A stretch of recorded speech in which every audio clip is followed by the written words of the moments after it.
masaya sila Robbie, Alex, Rona, Nicole at Maikan na susunod sila sa kinaroroonan ng mga housemates ay ipinanood na rin sa kanila ang lugar. Wow! Wow! Ang ganda! Ayun yung Tremalar. Ah! Wow! 4 housemates. Oh my God! Sama mo! On adventure. Wow! Wow!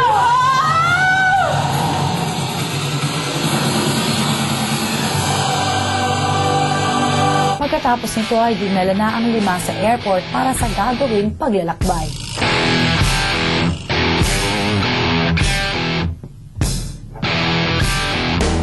Makalipas ang ilang oras ay dumating na rin sa Puerto Princesa City ang 5. Lingid sa kaalaman nila, ang mga ex-housemates ang sumalubong at umalalay sa kanila.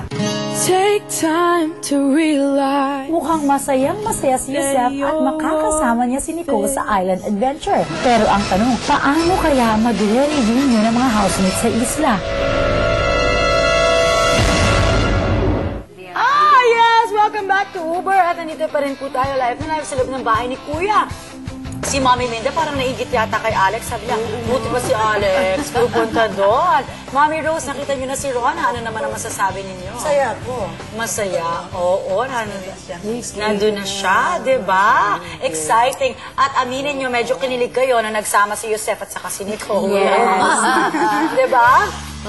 Talagang alaman, ilan lang yan sa dapat niyong abangan dahil nasa Puerto Princesa na nga mga ibang mga housemates. Pero as promised, ito po, sasabihin ko na sa inyo, yung friend ni Valerie. Yung bago niyang friend. Dahil diba,